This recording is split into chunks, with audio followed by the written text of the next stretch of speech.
Go to TAPgiles.com to learn dreams, engage my services, and support the channel. Media Molecule's Little Big Planet was a 2.5D platformer, where you could run and jump around as usual, but also jump to different levels, forwards and backwards. So I'll teach you how to make that kind of thing in Dreams. First, let's make 3 layers to use.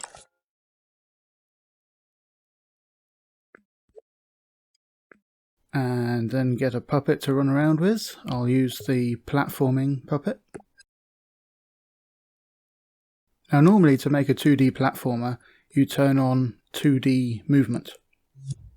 Oh, and maybe add a camera pointer so the camera's looking at it side on. And now we can go left and right and jump. But we can't move in and out of the screen to those different layers, so this setting won't do it for us. We'll need some logic to follow around our character, so let's make a cube. And I'll just put it in line with the middle layer here. It's a different colour so we can see it clearly.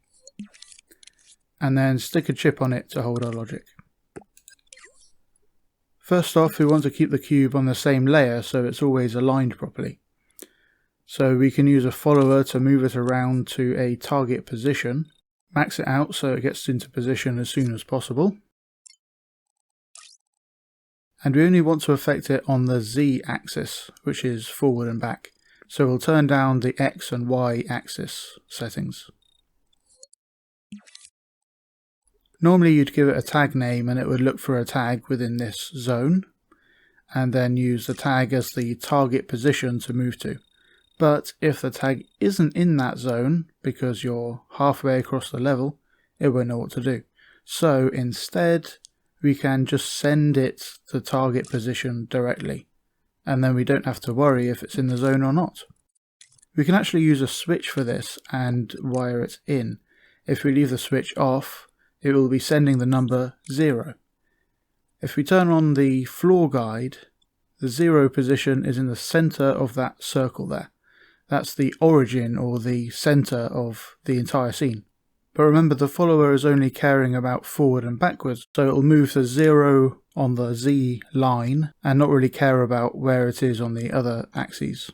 So if the cube was way over here and we play time, it will still be pulled back so that it's on that plane. Now we want the box to also follow the player as it moves left and right and up and down. So let's have a second follower. That will follow a tag in the player. So let's reset the zone size using triangle. In the puppet there's a possessed puppet tag. I'm just going to copy that and rename it to puppet. So then it's just powered all the time without me needing to go to play mode or anything. And then we can type that tag in the box, or use up and down on the D-pad to go through the tag names in the scene.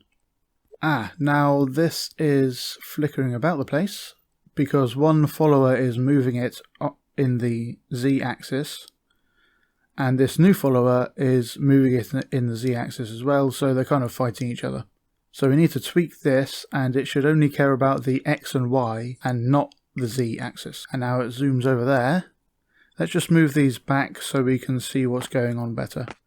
Oh, and make sure it's not collidable, or else it will send the puppet into orbit. And cool, so you can see it's staying on the Z plane, but following our character too. If we move those layers forward again, you can see it sticks to moving along only one layer also. And we actually want our puppet to do the same. So let's have a tag on our cube. Make sure its position is in the center. We'll call it the active layer tag. And just as we did for the cube, we'll have a follower on the puppet, maxed out, and working only on the Z axis. And this will look for the active layer tag.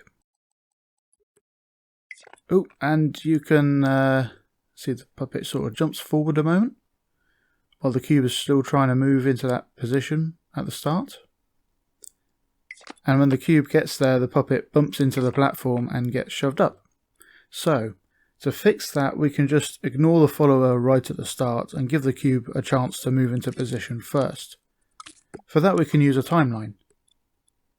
And we can use a keyframe on the first frame of the timeline right at the beginning to turn that follower off. So when the puppet first spawns, it will briefly ignore the follower, and then the follower will work and will be moving on that Z-plane again. See, now we can only move left and right, but not forwards and backwards. I actually have a chip round here somewhere called X-only movement.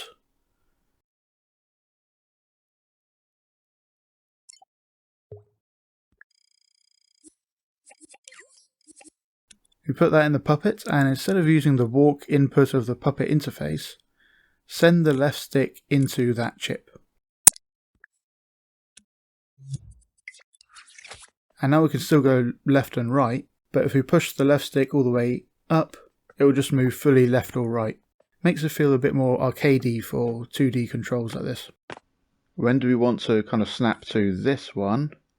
Like if this is here and the box is here, then it should detect that this is higher than this one and it's below the player's feet. So we should snap to that layer effectively. So we can do one of these.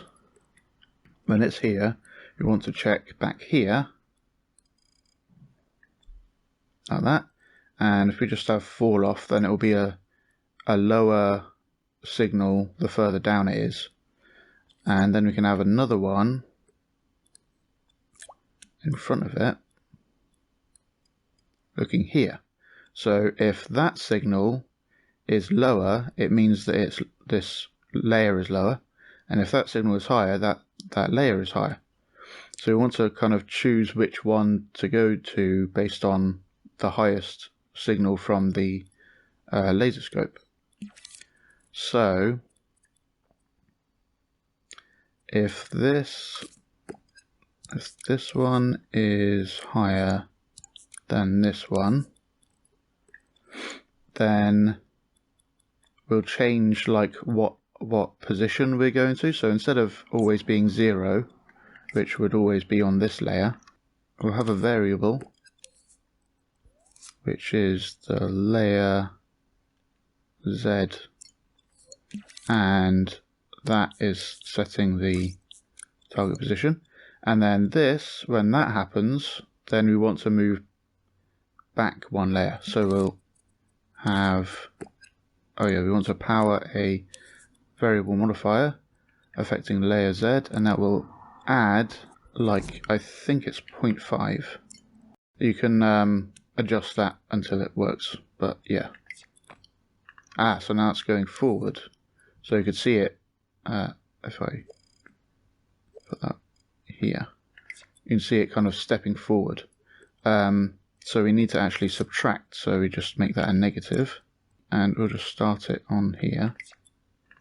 And if we're up here, it slips back. So now let's try that actually while playing.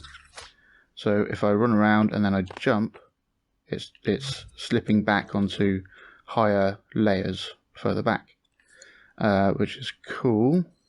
Yeah, but we're kind of, the jump is a little too high. I want it to just go onto the next layer back. So maybe I'll try moving those up a bit.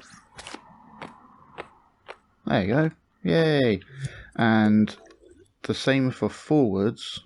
If we just copy that across, then if we're up here and we jump over here, we should skip forwards because this is higher than that, because that hasn't got anything.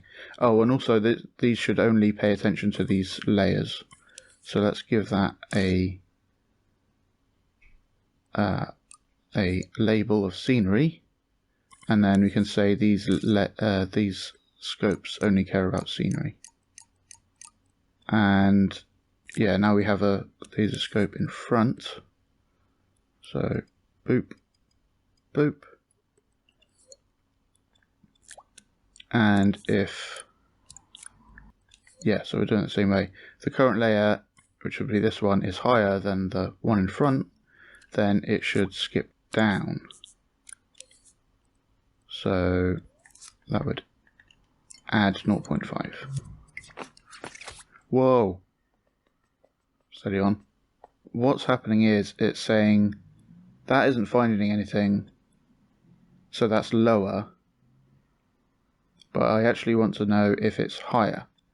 Yeah, so it should be like that. So the problem is, if I'm on the top and I jump over here, it's not finding anything there. It's not finding anything in front either. So it needs to check another step in front as well. So yeah, I'll just have another one. So if that 2 steps in front, so when this is on the back row, then it checks 2 steps in front. If that is lower, then it will add 1 to it. So now it skips to 2 layers in front, which is cool. What if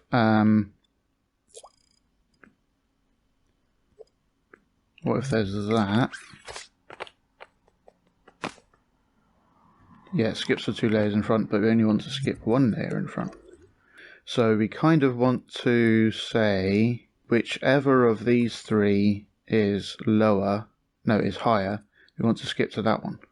So for that we can use an exclusive gate, and I guess it's whichever is higher from all of these. It should always go to the highest level that is beneath the feet. Yeah. Okay, cool. So that makes it easier to kind of think about. So instead of these, so highest layer, and then we just wire the hit something into the priority, and let's give it a big number. So it has high precision, basically. They should all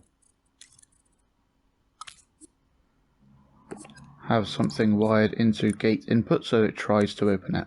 So this is 1 back, so when this is active we'll add 0.5 or subtract 0.5. Do the same thing here. Into the priority. When that's active, just nothing happens, I guess, but we still need it to be part of the figuring out which one's higher. When this one is active, it will move it forward. When this one is active, we'll move it forward twice. And these need signals. And yeah, let's see if that works now.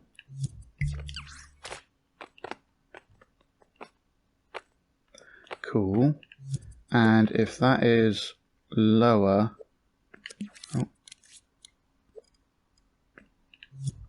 it should still go to the one at the front. Cool. If we're here, cool.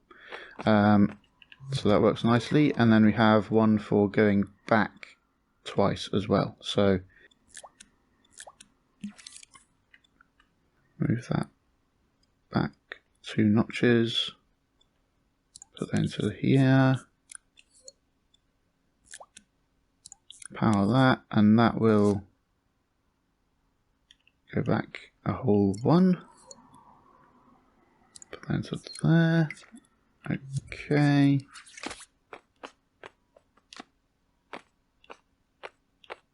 Yep, so we can skip forward twice and back twice.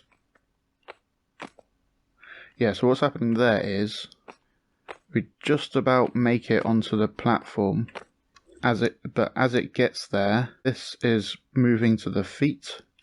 So if we just move that tag up slightly, oh, it's in a funny position. That probably doesn't help. So grab that, come on, and put it at the feet. Let's see if that changes it, makes it more stable.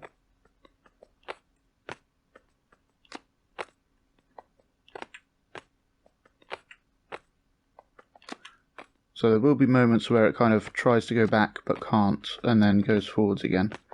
But the trick is we have a far off camera. So we have a thin field of view and have a lot of camera distance. So we're kind of from far away sort of thing.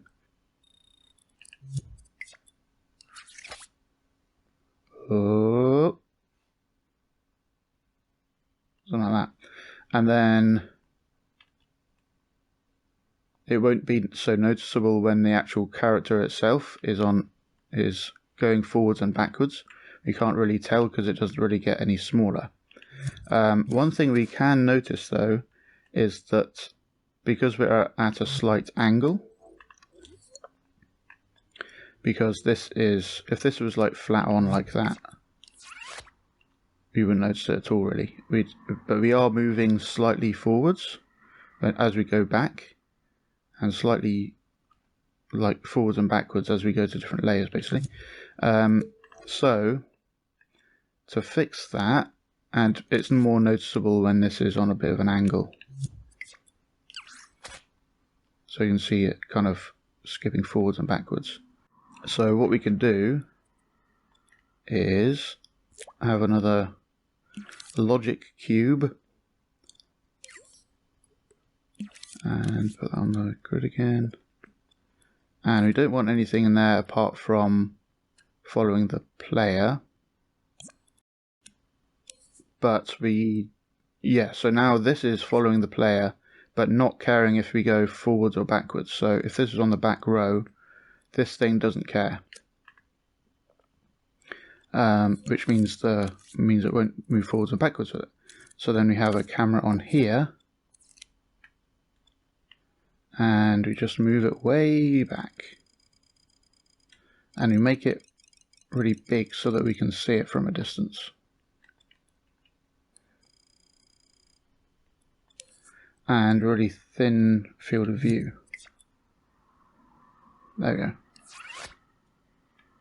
So now it feels really flat, really 2D. And then we can go and rotate this down a bit, and now the camera's looking down a bit, but it's still moving left and right normally. So now we get a camera that doesn't jump like forwards and backwards, which is cool. And then we just make those boxes invisible.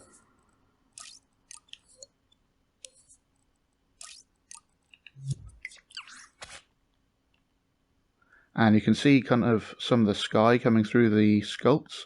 That's because of distance fog, which is where the further something is away from the view, the more the sky will kind of bleed through it. And if it's far away enough, then it won't be rendered at all, which is good for like performance. So what we can do with the sun and sky gadget is just go fog range and max that out to 50,000 meters. And now we don't see that. Cool, so it seems to be pretty stable. Another thing that should work is going between layers, just running, stuff like that. Let's see if that behaves properly. Yeah, so now you're getting stuff like that where you fall off of things. In which case you can help it a little bit by moving this up a little bit.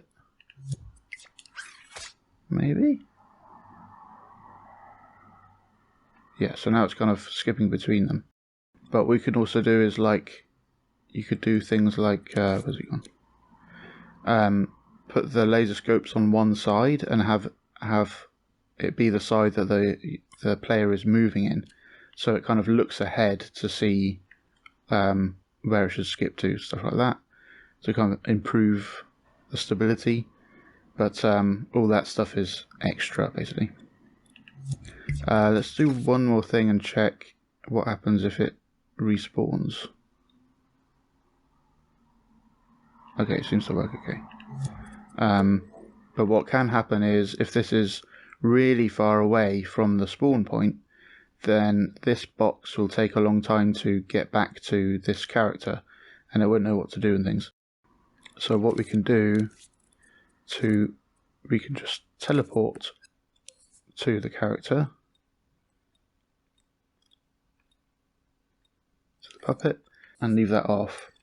And then when we spawn, we can turn that on, like that. So when we respawn, it teleports to the puppet momentarily and then follows as normal and does its normal stuff.